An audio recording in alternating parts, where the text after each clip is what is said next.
6절부터 10절까지 말씀을 같이 또 읽어보도록 하겠습니다. 시작. 성령이 아시아에서 말씀을 전하지 못하게 하시거늘 그들이 부르기아와 갈라디아 땅으로 다녀가 무시아 앞에 이르러 비두니아로 가고자 애쓰되 예수의 영이 허락하지 아니하시는지라. 무시아를 지나 드로아로 내려갔는데 밤에 환상이 바울에게 보이니 마게도냐 사람 하나가 서서 그에게 청하여 이르되 마게도냐로 건너와서 우리를 도우라 하거늘 바울이 그 환상을 보았을 때 우리가 곧 마게도냐로 떠나기를 힘쓰니 이는 하나님이 저 사람들에게 복음을 전하라고 우리를 부르신 줄로 인정함이로라. 아멘. 우리가 뭔가를 이렇게 열심히 하다 보면 그 일 자체에 몰입이 되거나 그 분위기에 휩싸여서 정작 나는 누구이며 나는 어디에 있는지를 까먹을 때가 있습니다. 주인공은 사라지고 원래의 목적은 희미해지고 주변의 의미들이 남아서 이 주변 의미들이 설치는 것이죠. 본질을 설치는 게 아니라. 그러니까 우리가 사도행전을 나누다가 깜빡 놓칠 뻔했어요. 뭐를? 사도행전이 성령 행전이라는 사실을요. 성령님이 주인공이십니다. 성령님이 주도하신다는 말씀입니다. 뭐 우리가 지금 나눴잖아요. 뭐 베드로가 어딜 가서 무슨 일이 있었고 사도 바울이 뭐 누구와 사역을 할 거냐 말 거냐 뭐 어디를 가고 무슨 계획을 세우고 뭐 어떤 복음의 기적이 일어났고 예루살렘 교회와 안디옥 교회에서 어떤 일이 있었는지 막 등등등 계속 나눴단 말입니다. 그러다 보니까 이 사도행전의 모든 역사가 성령의 주도하에 일어난 일이라는 사실을 잠시 까먹을 수도 있었단 말이죠. 주객이 전도될 수 있단 말이죠. 예수님이 사랑하시는 가족이 있었지 않습니까?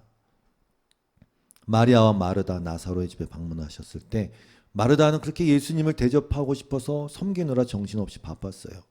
정작 주님 앞에서 머물러서 주님의 말씀에 귀를 기울이는, 다시 말해서 주님이 가장 원하는 거. 여러분, 주님은요 이 마리아 마르다 나사로 가족을 사랑했다고 그러잖아요. 그럼 사랑하는 사람을 만나러 갔으면 사랑하는 사람이 딱 앞에서 이렇게 대화 나누고 뭐 이렇게 그걸 원하신단 말입니다. 여러분 이 자리에 나왔잖아요. 여러분 사랑하시나요? 그럼 여러분 뭘 원하시겠어요? 여러분이 마음을 다해서 주님 예배하고 속삭이고 기도하고 고백하고, 주님이 또 말씀하실 때 이거 참 좋다 이러면서 들어주는 거 정말 제일 좋아하시거든요. 아무튼 그렇게 마르다는 정신없어갖고 주님과 대화하는 가장 중요한 걸 잊었단 말이죠. 동생이 왜 나를 돕지 않냐고, 얘 좀 혼내달라고 예수님께 그렇게 불평하는 마르다를 향해서 예수님이 말씀하셨잖아요. 야, 놔둬라. 얘는 가장 좋은 거 선택했다.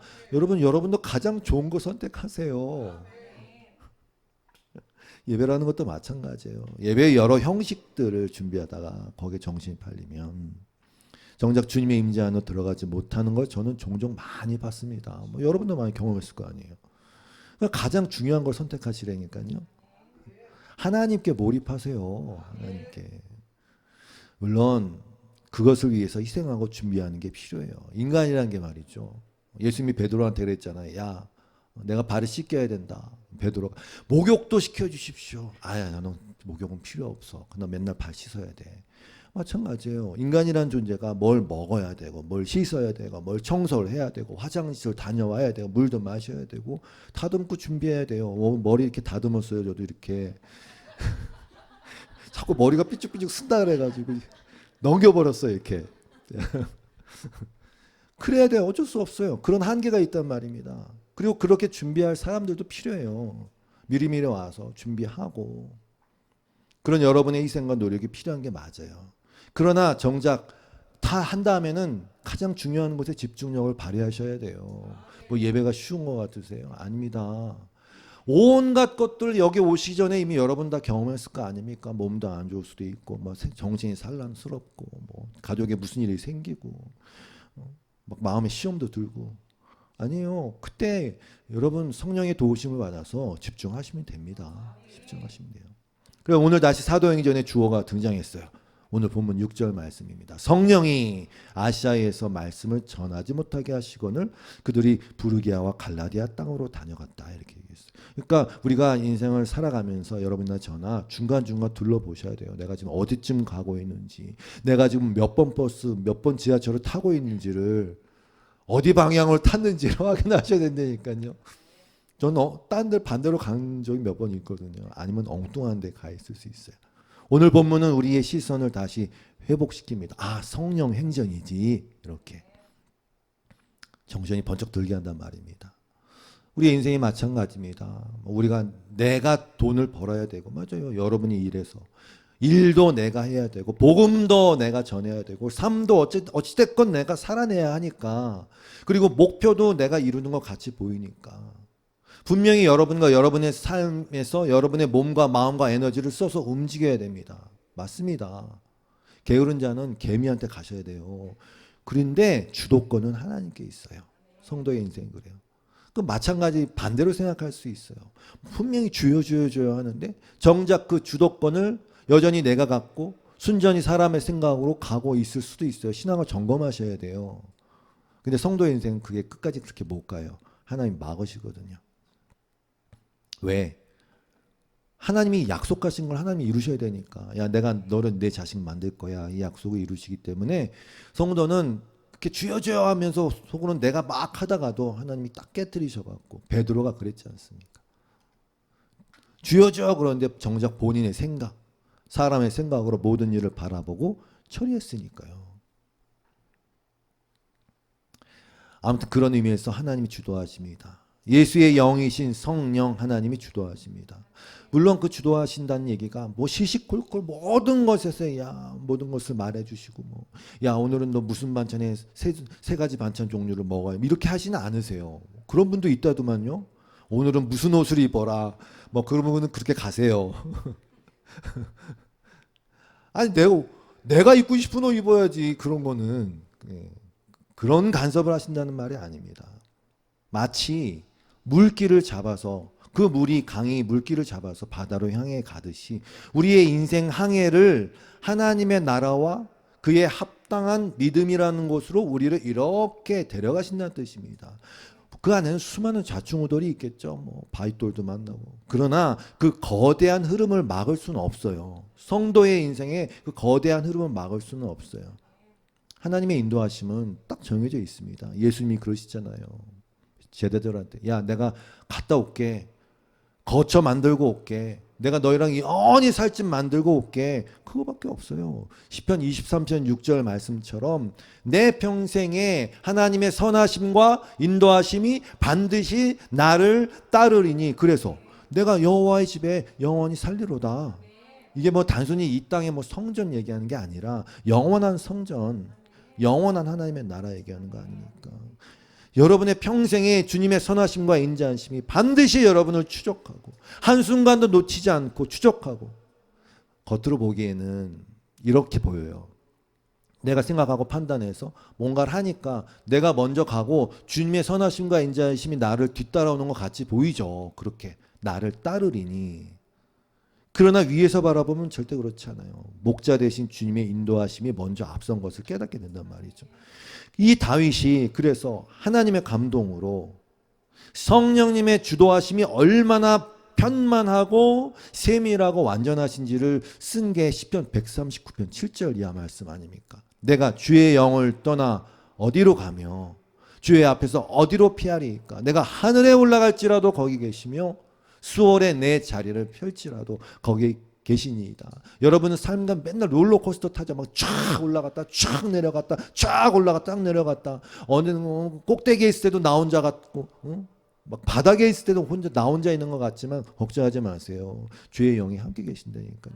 거기 계신다니까요. 거기 계세요.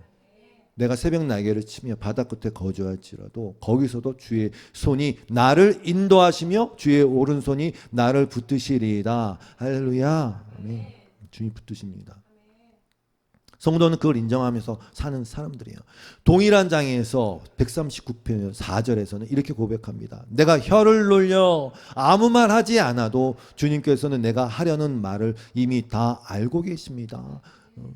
기도를 안 하는 것에 합리화하는 구절이 아니라 여기에 쉬지 않고 기도해야 하는 이유가 여기 있는 거예요. 아무 말 안 해도 다 하시는데 내가 뭘 간구합니까? 아니요. 기도의 의미는 세세한 항목에 대해서 하나님이 혹시 까먹고 모르실까봐 간청해 하는 요구라기보다는 기도는 동행의 의미란 말입니다.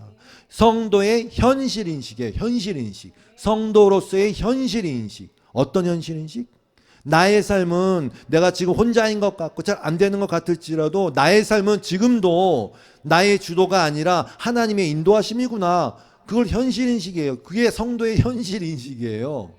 세상을 바라보며 현실 파악하라는 게 아니라 성도는 믿음으로 살아가는 발걸음을 가는데 보이지도 않고 다가와 느껴지도 않은 상황이 수없이 펼쳐지니까 정말 현실인식이란 것은 안 보여도 함께하고 계시는구나. 실패처럼 보여도 함께하고 계시는구나. 그걸 얘기하는 겁니다. 주님을 믿음의 눈을 들어서 주님을 계속 확인하는 게 기도란 말입니다. 그래서 폭풍 속에서 다시 주님의 얼굴 향해 여러분의 나의 눈을 드는 것입니다. 그리고 그 죽음의 잠에서 깨어나는 게 기도예요. 깨어나 보면 보이거든요. 깨어나 보면 보이거든요. 이게 제 표현이 아니라 139편에 이렇게 표현되어 있어요. 혹 여러분의 인생을 망친 것 같아요. 과거의 그 일 때문에 뭐 깨진 것 같아요. 깨어나 보시라니까요. 여러분이 실패라고 생각하는 그 순간에도 주님은 여전히 여러분과 함께 있었어요. 그게 139편 18절 얘기예요. 17절, 18절 같이 읽겠습니다. 시작. 하나님, 주님의 생각이 어찌 그리도 심오한지요. 그 수가 어찌 그렇게도 많은지요. 내가 세려고 하면 모래보다 더 많습니다. 깨어나 보면 나는 여전히 주님과 함께 있습니다. 이렇게 했습니다. 저는 기도가 그런 것 같아요. 예배가 그런 것 같아요. 깨어나 보면 막 일주일 동안 죽쓰고 뭐 아닌 것 같고 뭐 나는 인생의 방향이 오리무중된 것 같다고 생각할 때 딱 여기 와서 예배하고 여러분이 주님 앞에 집중하면서 기도하고 성령의 도우심을 구할 때 성령님이 하시는 게 이거예요. 야 깨라, 야 깨라, 좀 확 깨라 좀. 너는 여전히 주님과 함께 있는 거야 라고 말씀하시는 거 아닙니까? 그래서 말씀드리는 거예요. 세상이 규정해 놓은 성공이나 실패에 대한 개념은 성도에게 아무런 영향을 줄 수 없어요. 성도의 인생은 제가 말씀드렸어요. 말씀을 근거해서 성도의 인생은 결국 성공이에요. 왜? 믿음을 가지게 되니까. 주님과 동행하니까. 믿음이 있으면 다 있는 것이고 믿음이 없으면 다 없는 거예요. 결국 남는 것은 여러분 남는 것은 예수 그리스도 안에 나이며 나를 사랑하사 자기 자신을 버리신 하나님의 아들을 믿는 것만이 남을 겁니다. 그것이 성공입니다. 그러므로 성도의 인생은 여러분이 인식을 하는 순간이든 아니면 인식을 못하고 혼자라고 생각하는 순간이건 간에 성령님이 주도하십니다. 우린 그걸 잘 인식하지 못할 때가 많을 것이에요. 이유가 있어요, 여러분. 방금 읽었던 시편 138편 17절, 139편 17절에 다윗이 이렇게 고백하지 않습니까? 왜 우리가 그걸 잘 인식하지 못하냐면 주님의 생각은 너무 심오하고 그 수가 너무 많거든요. 여러분이 바다의 모래를 셀 수 없듯이 그 주님의 방법과 그 경로를 여러분은 절대 다 알 수가 없어요. 그러니까 혼자 있다고 생각하는 거예요. 계속 신뢰 안에서 머물러 계시기를 주님의 이름으로 축복합니다. 예수님이 우리를 대표하고 대신하신 예수님이 공생의 시작의 순간부터 우리를 대표해서 그렇게 사는 삶, 성령님의 이끌리는 삶을 그렇게 시작하셨어요. 세례 요한에게 세례를 받으시고 시작을 하실 때 성령이 비둘기같이 내려오심을 보셨어요. 하늘에서 음성이 들렸어요. 너는 내 사랑하는 아들이라 내가 너를 기뻐하노라. 그리고 이렇게 시작되지 않습니까? 마태복음 4장 1절 말씀처럼 그때에 예수께서 성령에게 이끌리어 마귀에게 시험을 받으러 광야로 가서 마가복음 1장 12절은 이렇게 되어 있어요. 성령이 곧 예수를 광야로 몰아내신지요. 여러분 이끌리어라는 건 완벽한 수동태입니다. 성령에게 이끌리어. 성령의 주도하심을 놀랍게 표현한 거예요. was led. 성령의 리드를 당해서라는 뜻입니다. 이렇게 질질 끌려갔다는 뜻이 아니라 주도하시는 분이 누구인지가 너무 명확하지 않습니까? 성령의 리드를 당했다니까요. 마가복음은 좀 더 심각한 표현이 맞아요. 몰아내신다. drive out이 몰아낸다는 뜻이거든요. 여러분, 예수님은 하나님의 아들이십니다. 그러나 예수님 또 우리가 되셨어요. 그래서 명확하게 보여주십니다.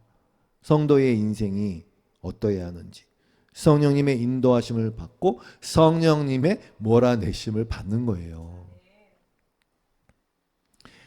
기분 나빠할 필요 없어요. 목자가 양을 몰아낼 때 이렇게 몰아내지 않습니까? 야, 거기 아니야. 야, 일로 와. 일로 와. 툭툭 치면서. 물론 우리는 온전하신 예수님은 아니에요. 100% 예수님처럼 하나님과 소통되는 건 아닌 게 맞아요. 그래서 리더들도 그렇게 실수하고 그러는 겁니다. 오늘 본문을 보면 여러분 읽을 때 어떻게 읽으셨는지 모르겠는데 이런 느낌이 드는 거예요. 농부들이 그 무슨 논이지? 막 이렇게 막 산에다 논 이렇게 해갖고 막 물길이 이렇게 쫙 흘러내리면서 농사 짓는 것처럼 농부들이 물길을 만들어서 물을 적당한 경로로 흐르게 해서 농작물이 잘 자라게 하듯이 그런 물길을 만드시는 것 같은 느낌이 오늘 본문이 드는 겁니다. 제가 세 번역으로 다시 읽어볼게요.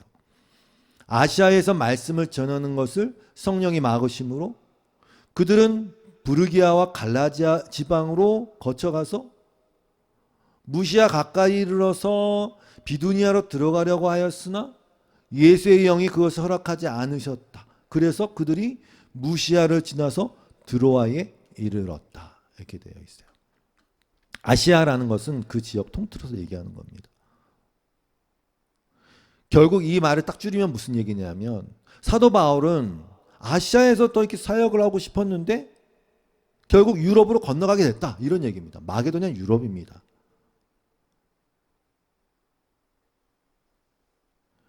사실은 우리는 지난주 말씀을 통해서 더베와 루스드라에서 말씀을 전할 때 막 믿음이 막 성장하고 교회가 막 부흥하는 것을 우리가 지난주 본문을 통해서 봤단 말입니다. 그러니까 이 아시아 지역에서 사도 바울의 사역이 성공적이었어요.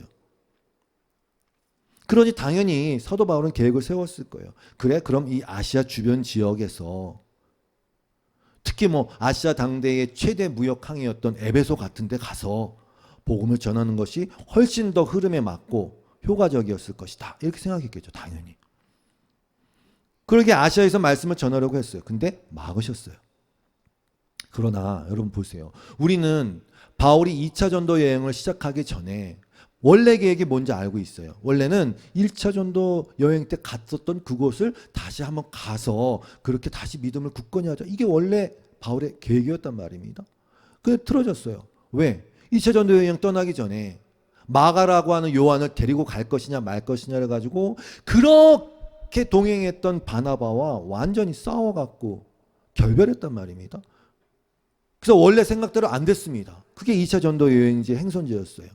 그런데 바울의 계획은 꽤 빈번하게 막혔어요. 로마서에도 이렇게 나와 있어요. 로마서 15장 22절이에요. 그래서 내가 여러분에게로 가려고 하였으나 여러 번 길이 막혔습니다.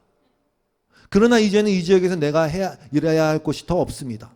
여러 해 전부터 여러분에게로 가기를 바라고 있었으므로 내가 스페인으로 갈 때에 지나가는 길에 여러분을 만나보고 잠시 동안만이라도 여러분과 먼저 기쁨을 나누려고 합니다. 그 다음에 여러분의 후원을 얻어 그곳으로 가게 되기를 바랍니다. 그러나 지금 나는 성도들을 돕는 일로 예루살렘에 갑니다. 그럼 여러분이 바울에 대해서 생각할 거 있어요. 바울은 훌륭한 사도입니다. 그는 말씀을 정확하게 확실하게 전한 사도였습니다. 그는 거기에 더해서 신비한 영적 체험이 많이 있었을 뿐 아니라 그는 겸손하고 충성된 사도였습니다. 그런 그가 어딘가로 가려고 계획하고 움직이려고 할 때 기도하지 않았겠습니까? 그가 하나님께 민감하지 않았겠습니까? 절대 그렇지 않다고 봅니다.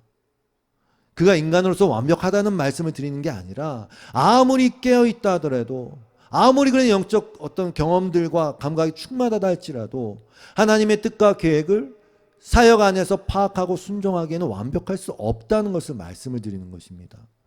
왜? 바울은 양이지 목자가 아닙니다. 그는 사람이지 하나님이 아닙니다. 저와 여러분도 마찬가지예요. 이 세상의 어느 성도도 다 마찬가지예요.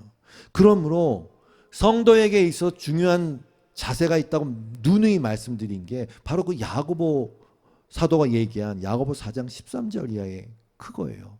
허황된 장담을 하지 않는 거, 유연성을 갖고 있는 거. 오늘이나 내일쯤 아무 도시에 가서 1년 동안 거기에서 지내며 장사를 하여 돈을 벌어보겠다.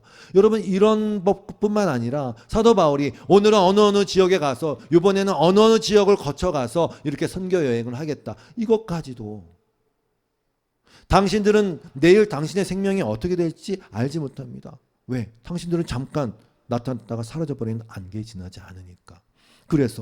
그러므로 당신들은 만일 주님께서 허락해 주신다면 우리는 살아가며 이런 일 저런 일을 해보겠다라고 말해야 할 것입니다. 그런데도 당신은 지금 허영에 들떠서 장담을 하고 있습니다. 이런 장담은 모두 악한 것입니다. 유연성이에요. 아무것도 하지 말라는 얘기가 아니에요. 우선은 하나님의 말씀 위에 서시고 그 말씀 안에 계십시오. 그게 바로 야고보서의 태도예요. 그리고 하는 겁니다. 물론 이게 세상의 욕망, 개인의 욕망의 표치를 하면은 뭐 이런 말씀 생각할 필요도 없어요. 육체적이고 세상적 욕망에 그저 하나님의 비전을 자기가 투영해 갖고 뭔가 해보려고 하는 거라면 여기에 대해서는 할 말이 없어요. 왜? 간단해요. 그 욕심은 잉태해서 죄를 낳을 것이고 그 죄는 결국 사망으로 결론 지어질 것이니까 이 부분에 대해서는 얘기할 게 없어요. 그게 아니라 주님의 뜻을 구하는 측면에서 말씀드리는 겁니다. 주님의 뜻을 구하며 주님 안에서 행하는 것입니다. 성경은, 말씀은 저와 여러분에게 패배감을 주거나 위축감을 주지 않습니다. 오히려 자유한 거예요. 자유함을 드리는 것입니다. 왜? 여러분 자유할 수 있어요. 말씀드리잖아요. 성령이 몰아내신다니까요. 몰아가신다니까요. 여러분이 하나님의 뜻을 구하면서 행한 그 어떤 것이 그게 주님의 뜻이 아니면 가만히 안 있으세요. 안 되게 하실 것이니까 자유한 것입니다. 물론 자유라는 것 안에는 위험성을 감수하는 게 포함이 되어 있어요. 사도 바울 아시잖아요. 고린도후서 11장 이하에 보면 성령의 인도하심이라는 거, 혹 여러분이 무슨 아무 사고도 안 당하고 늘 안전하고 밤거리를 지나도 안전하고 뭐 위험도 없고 위협도 없고 그런 거라면 사도 바울의 모든 전도 여행은 성령의 인도함을 받지 못한 것이 되는 겁니다. 왜? 말도 안 되는 너무 많은 위협을 당했으니까. 그런 게 아니에요. 이런 차원에서 성령의 인도하심을 생각하시면 안 돼요. 물론 보호하십니다. 보호하십니다. 안 보호하신다는 것이 아니라. 저는 고린도후서 11장 23절 이하의 말씀을 들으면 좀 하나님 너무하신 거 아닌가? 하나님 불러서 세워갖고 이방인에게 복음 전하라고 말씀하셨는데 이런 것 좀 하나쯤은 좀 덜 당하고 이런 위협 하나쯤은 없으면 안 되는 것 아닌가? 이런 생각이 든단 말이죠. 성령님이 그렇게 주도하시고 인도하세요. 그런데 저자인 누가가 사도 바울을 성령이 막으셨다 그러는데 어떻게 성령이 막으셨는지에 대한 구체적 언급이 없어요. 그냥 단지 막으셨다. 결과만 언급합니다. 이건 지혜로운 것 같아요. 왜냐하면 분명히 어떤 경로와 어떤 방법으로 막았다 그러면 우리 또 모두 다 그 방법에만 딱 집중해서 이것만이 막으시는 거야 뭐 이렇게 생각할 때니까 그거 얘기하면 안 돼요. 그리고 막으시는 것에 대한 사도 바울의 생각도 적지 않았어요. 그냥 순종하는 것이지. 잠언 16장 9절 말씀처럼 사람이 마음으로 자기의 길을 계획할지라도 그의 걸음을 인도하시는 분은 여호와 하나님이십니다. 바울의 입장에서는 이해가 안 되죠. 합리적인데 이상하다. 합리적인데 아시아에서 더 전해야 되는데 더베와 루스드라를 중심으로 해서 이렇게 막 번창하고 부흥하는 교회를 중심으로 그 지역을 해야 되는데 왜 나를 저기 가라고 하지? 그러나 순종합니다. 주님이 물길을 내시면 여러분 물은 그 길을 따라가는 거 아닙니까? 그 물 같은 신앙은 여러모로 좋은 신앙입니다. 여러분 그래서 물이 되셔서 목마른 자들에게 마시우게 하시고 물은 자유로워서 어떤 형체의 그릇에도 다 담길 수 있어요. 주어진 길에 물은 순종한단 말입니다. 그러나 약하나? 아니요. 물은 인내로서 바위를 뚫어낼 수 있습니다. 그렇게 됐었으면 좋겠어요. 저도 여러분. 그래서 결국 어디로 갔냐? 드로아라는 곳에 이제 도착을 하게 됐어요. 사도행전 16장 6절이에요. 근데 여기서 주목할 표현이 있어요. 아시아에서 말씀을 전하는 것을 성령이 막으심으로 막으셨어요. 그래서 이렇게 거쳐갖고 무시아에 가까이 이르러서 이제 비두니아로 가려고 그러는데 또 예수의 영이 그것을 허락하지 않으셨다고 표현하고 있어요. 성령님, 예수의 영. 그래서 아무튼 그렇게 무시아를 지나서 드로아에 이르렀어요.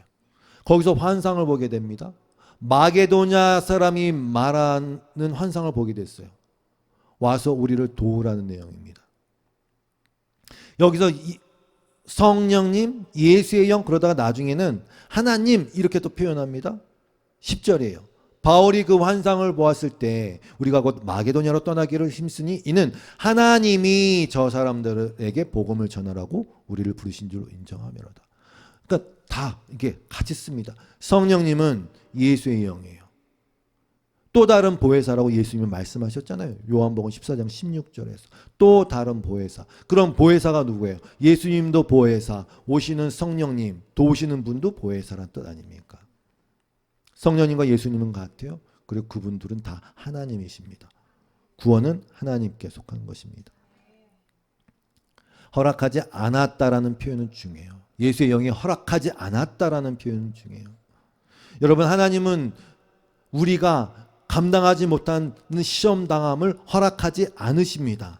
허락이란 단어 자체가 누가 주권자인지를 우리에게 알려주는 것이란 말입니다. 하나님이 왕이시고 주권자세요. 하나님이 왕이시고 주권자라는 그 사실이 우리가 누릴 안식과 평안의 근거입니다. 하나님의 사랑이 하나님이 우리에게 허락하시는 모든 것은 결국 하나님의 사랑의 행위라는 뜻이거든요. 그게 하나님께서는 그것만이 나올 수 있어요. 선하게 인도하시고 이끄시는 대로 순종하면 됩니다. 성도 여러분, 그러니까 사도 바울이 그렇듯이 하나님이 여러분의 인생에 뭔가를 막으셨죠. 그게 여러분에게는 실패로 인식될 수밖에 없어요. 저도 그렇게 생각해요. 실패로 인식됩니다. 우리가 말하는 실패라는 게 뭐냐? 간단합니다. 내 뜻과 내 생각대로 이루어지지 않을 때 우리는 그걸 실패라고 하지 않습니까? 어렵지 않습니다. 내가 계획했어, 안 됐어, 실패네. 내가 생각했어, 안 됐어, 실패네. 그걸 실패라고 부르니까. 그렇게 부르면 그건 실패 맞아요. 그래서 여러분 좌절했잖아요. 그리고 그것 때문에 하나님 멀리 했잖아요. 뭐야, 내 생각대로, 내 뜻대로 안 들어주시네? 근데 여러분, 사도 바울은 실패한 것이 아닙니다. 지금 잘 가고 있는 것이지. 하나님의 뜻과 경륜과 그 계획 안에 지금 잘 가고 있는 것입니다. 여러분의 인생은 어떻습니까? 여러분이 생각한 것이 안 이루어졌을 때 그럼 하나님은 여러분을 향한 당신의 계획을 접으신 걸까요? 아닙니다. 천만의 말씀입니다. 여러분이나 저의 실패관념은 잘못된 목표 인식에서 오는 게 많아요. 하나님은 여러분을 부자로 만드는 게 최종 목표가 아닙니다. 성공한 기업가나 훌륭한 가정이나 서울대 들어가는 게 최종 목표가 아닙니다. 심지어 교회를 크게 만드시는 것도 하나님의 최종 목표가 아니에요. 아까 다윗의 시편 고백 23편을 읽었듯이 하나님의 최종 목표는 그냥 딱 한 가지예요. 여러분을 하나님의 집에 살게 하시는 것. 나와 영원히 살자 이거라니까요. 그런 의미에서 여러분의 인생에 제 인생의 실패는 한 번도 있을 수가 없어요. 없습니다. 그것을 위해서 그렇게 우리를 추적하시고 인도하고 이끄시고 계신단 말입니다. 여러분 중에 누가 부자가 되면 그건 분명한 목적이 있어요. 여러분이 노래를 잘하거나 연주를 잘하거나 음악적 탤런트가 있거나 뭐 밥 짓는 기술이 뛰어나거나 아니면 누군가를 섬기거나 위로하는 바울의 은사론처럼 그게 있어요. 아니면 혹 여러분이 아프거나 가난하거나 실패한 상황이라도 분명한 목적이 있습니다. 저는 하나님의 영광을 위해 존재합니다. 그것은 하나님의 어떠하심을 드러내실 때 가장 드러내는 건 뭡니까? 하나님은 어떠한 상황에서도 나를 향해서 얼굴빛을 비추고 계셔. 지금 어떠한 상황에서 인도하고 계셔. 하나님은 그런 분이야라는 걸 드러내는 거 아닙니까? 그리고 또 있어요. 누군가가 하나님의 영광에 다가가는 일에 도움이 되기 위해서 여러분이 존재하는 겁니다. 먹든지 마시든지 무엇을 하든지 다 하나님의 영광을 위해서 하는 거예요. 그게 뭐 뭔가를 우승해 갖고 트로피 들고 하는 영광 돌리는 거 아니라는 거 여러분 잘 아시지 않습니까? 어떠한 상황에서도 거지 나사로 같은 상황에서도 하나님의 영광은 드러날 수밖에 없어요. 야, 저 사람은 어떻게 저런 상황에서도 주님을 신뢰하지? 하나님이 강력하게 붙드시나 보다. 교회라는 것은 이 건물, 뭐 이름, 이거는 사실 별 의미가 없어요. 이름이 소중하지 않다는 게 아니고 모임 장소가 소중하지 않다는 게 아니에요. 교회가 존재하는 이유는 누군가의 믿음을 위해서 존재하는 거예요. 그래서 바울한테 그러지 않습니까? 환상을 보여주시면서 그 마게도냐 사람이 뭘 얘기합니까? 와서 우리를 도우라. 와서 우리를 도우라. 그게 뭐 돈 좀 달라는 겁니까? 아니면 뭐 집을 세워달라는 겁니까? 아니라니까요. 와서 우리의 믿음을 위해서 힘써 달라는 거 아닙니까? 저와 여러분이 할 수 있는 일이 있다면 그건 누군가를 돕는 것이고, 그것은 뭐 빵도 주고 다 좋아요. 그러나 그 돕는 것은 그 누군가가, 여러분의 주변에 있는 그 누군가가, 진리를 모르는 그 누군가가 인생을 헤매며 여전히 아직 난 실패하는 자야, 나는 루저야 라고 생각하고 있는 그 사람에게 가서 믿음을 갖게 해서, 하나님 안에 있는 자는 절대 실패가 없다. 하나님 안에 있는 자는 이미 그 믿음 자체로 완성된 자다. 하나님 우리를 자유케 하시기 위해서 오신 것이다 라는 것을 얘기해줘서 믿음을 갖고 그 사람을 세우는 거, 그 사람을 성장시키는 게 우리의 존재의 이유죠. 여러분의 존재의 이유고 저의 존재의 이유고. 제가 여기서 뭐 하는 겁니까? 여러분의 믿음을 세우고 있는 겁니다. 말씀으로, 예배로. 우린 다 사도 바울이 될 수도 없고 될 필요도 없어요. 멋있잖아요. 그런데 여러분, 그렇게 한다는 것은 마치 내가 코끼리를 좋아한다고 해서 온 세상을 코끼리로 채우겠다는 것처럼 어리석은 일이에요. 세상은 다채롭지 않습니까? 그래서 아름다운 거 아닙니까? 예수님은 당신의 발치에서 말씀 듣기를 기뻐한 마리아에게 너 즉시 일어나 복음을 전하는 제자가 되라고 말씀하지 않으셨다니까요. 십자가상의 강도나 거지 나사로나 삭개오에게 너 당장 때려치우고 복음을 전하는 자가 되라고 말씀하지 않으셨어요. 바울의 비유가 딱 맞는 거예요. 지혜로운 통찰이에요. 하나님의 나라는 아름답고 다채롭습니다. 그리스도의 몸을 이루는 우리는 다 다르지만 그리스도를 머리로 해서 한 몸이 될 것이고, 사도 바울이 본 환상처럼 여러분은 누군가를 돕기 위해서 존재한다는 사실을, 믿음을 돕기 위해서 존재한다는 사실을 잊으시면 안 돼요. 물론 과정이 있고 성장이 필요하고 쉼도 필요하고 지침도 있어요. 성령님이 인도하신다니까요. 바울이 환상을 보면서 마게도냐로 갔다는 것에 꽂히시는 분들이 있다면 잘 들으십시오. 여러분이 봐야 할 것은 손가락이 아니라 손가락이 가리키는 방향입니다. 그리고 그 방향성은 순종이에요. 사도 바울은 자기에게 보인 환상을 개꿈이라고 생각하지 않고 하나님의 부르심이라고 인정했다고 오늘 본문에 표현이 되어 있어요. 16장 10절에요. 우리를 부르신 줄로 인정함이로라. 여기에 쓰인 헬라어 단어가 쉼비바조라는 단어예요. 쉼비바조. 얘의 원래 뜻은 뭐냐면 결합하다, 논증하다, 숙고하고 고찰하다라는 뜻이 있어요. 그러니까 무슨 얘기냐면 환상을 봤을 때 이게 정말 하나님의 뜻인지를 굉장히 심사숙고하고 신중하게 점검하고 성경적으로 신앙적으로 논증해낸 후에 확신 가운데 믿음으로 행했다는 뜻입니다. 그냥 딱 보인 환상에 뭐 이렇게 한 게 아니라는 뜻입니다. 결국 그렇게 우리는 우리의 믿음으로 뭔가를 결정하고 행할 수밖에 없어요. 그게 하나님 안에서 성장하는 방법이니까. 그래서 성경은 믿음으로 행하지 않은 건 다 죄라고 말하고 있는 것입니다. 이 환상 부분에 있어서는 분명히 말씀드립니다. 여러분이 꿈을 꾸는 것들이 다 하나님의 뜻이 아니에요. 왜? 우리의 마음과 열망이 투영된 것이 얼마나 많은데요. 그러니까 조심하시고 여러분도 쉼비바조 하셔야 됩니다. 치열하게 말씀 안에서 신중하게 심사숙고하고 우리에게 주신 거듭난 이성을 가지고 이게 정말 맞는지에 대해서 생각하시라는 뜻입니다.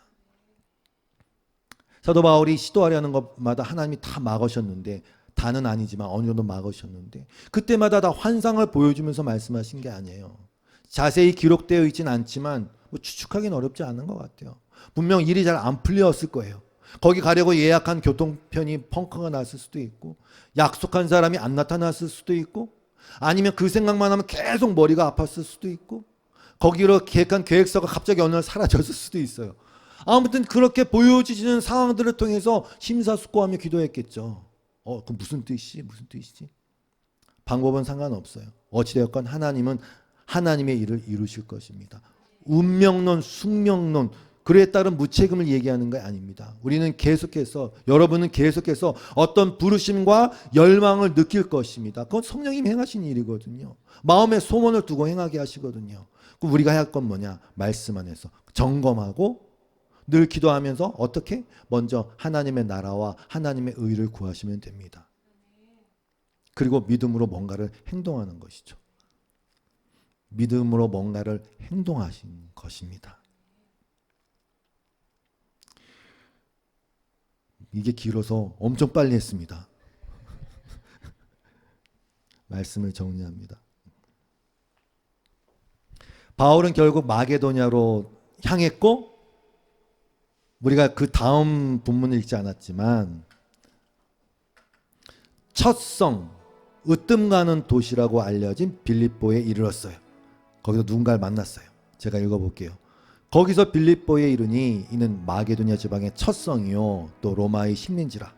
이 성에서 수일을 유하다가 안식일에 우리가 기도할 곳이 있을까요? 문 밖 강가에 나가 거기에 앉아서 모인 여자들에게 말하는데, 두아디라시에 있는 자색 옷감 장사로서 하나님을 섬기는 루디아라 하는 한 여자가 말을 듣고 있을 때 주께서 그 마음을 열어 바울의 말을 따르게 하신지라. 그와 그 집이 다 침례를 받고 우리에게 청하여 이르되 만일 나를 주 믿는 자로 알거든 내 집에 들어와 유하라 하고 강권하여 머물게 하니라. 여러분, 우연으로 비춰지는 필연입니다. 하나님의 역사가 그래요. 바울 일행은 늘 그랬듯이 회당을 찾거나 유대인들이 모인 것을 찾아서 말씀을 전하려고 했을 것입니다. 근데 거기 회당이 없었어요. 그래서 사람들이 모여 기도할 만한 기도처를 찾았어요. 거기서 말씀을 전하는데 몇몇 여인들이 있었습니다. 거기서 복음을 전했고 루디아라는 여자가 있었어요. 그 자리에 있었어요. 그는 두아디아라는 지역에서 거기가 자주색 염료로 유명한 곳인데 거기서 그 장사를 하고 있었어요. 하나님을 공경하는 여자였어요. 아마도 이방인이었지만 하나님을 알고 있었던 여자 같아요. 그 루디아가 유럽의 첫 번째 성도가 되는 영광을 안았어요. 자주색 비단은 값이 비싼 옷감이었다고 합니다. 그 당시. 아마 이 여인은 부자일 가능성이 높고, 그 바울 일행을 자신의 집에 초청해서 이렇게 한 것으로 봐서 큰 집을, 넓은 집을 갖고 있었던 것 같고, 남편 얘기가 없는 걸 봐서는 과부였을 가능성이 많은 것 같고, 온 집안 식구에게 야 세례 받아, 믿었으니까 세례 받자 이렇게 하고 바울에게 강권해서 여기서 머무르십시오 할 정도 보니까 여장부였던 것 같고, 아무튼 바울을 통해서 하나님은 그 여인의 마음을 열고 믿게 하셨어요. 그 집으로부터 빌립보 교회가 시작됐어요. 유럽의 복음 전파가 시작됐어요. 하나님께서 바울이 가고자 한 길을 틀어서 이곳에 오게 하신 것은 이 루디아를 만나게 하기 위함이었을까요? Maybe. 몰라요 저는. 그러나 그랬을 것 같아요. 왜? 예수님은 삭개오도 찾아가고 예수님은 사마리아의 수가성 여인도 찾아갔으니까. 여러분이 지금 이 자리에 있는 것은 우연일까요? 아니겠죠. 성도의 인생은 목적이 이끄는 삶이 아니라 성령님이 이끄시는 삶입니다. 그래서 예수의 영이 이끌고 계시고 믿음의 지혜에 온전케 하시는 분이시기에 실패가 없는 것입니다. 그러니까 좌절할 필요 없습니다.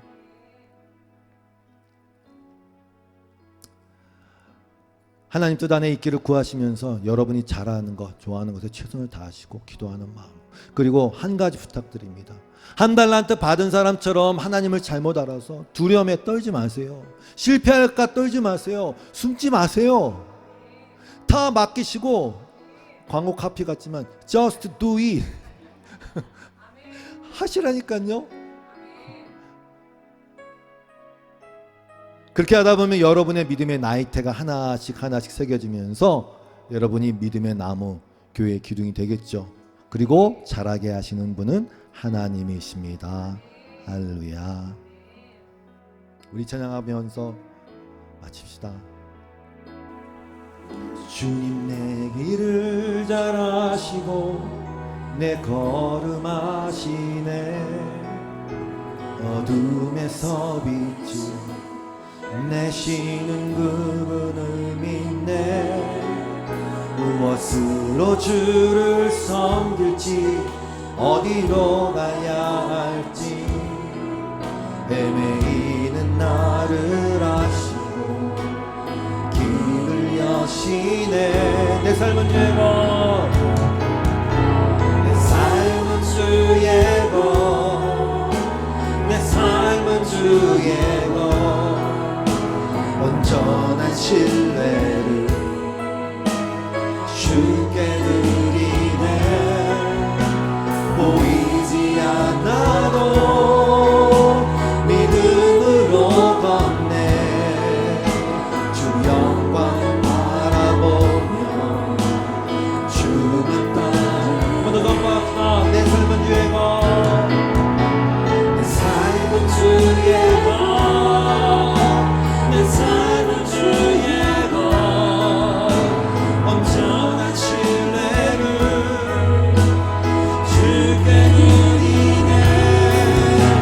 보이지 않아도 믿음으로 걷네.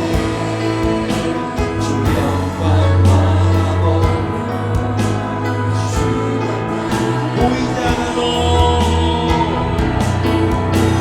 보이지 않아도 믿음으로 걷네.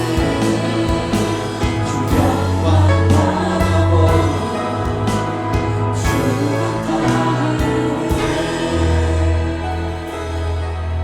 하나님 감사합니다. 우리를 한순간도 놓치지 않으시며 보혜사 성령님을 통해 우리의 삶을 주도하시고 인도하시는 주님을 찬양합니다.